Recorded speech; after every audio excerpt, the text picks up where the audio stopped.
কিসে রিজিক বাড়ে, কি করলে রিজিকে ভরপুর বারাকা হয়, রিজিকের চাবিকা ঠিক কোথায়, কোন পথে চললে রিজিকে ভরপুর বারাকা হবে, আমার জীবনে বরকত নেমে আসবে রিজিকে, এটা জানতে মনে যাচ্ছে না আমাদের?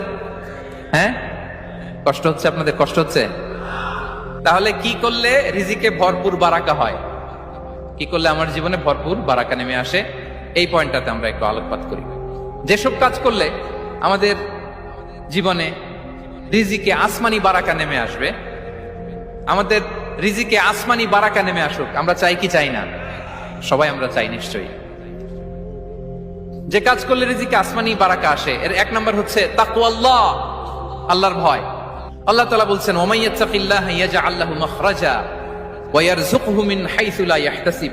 যে আল্লাহকে ভয় করে, যে আল্লাহ সচেতন, আল্লাহ তাকে মাখরাজ, মাখরাজ মানে কি জানেন? ওই যে এক্সিট লেখা না এদিকে, এই এক্সিটকে আরবিতে বলে মাখরাজ, মানে কোথাও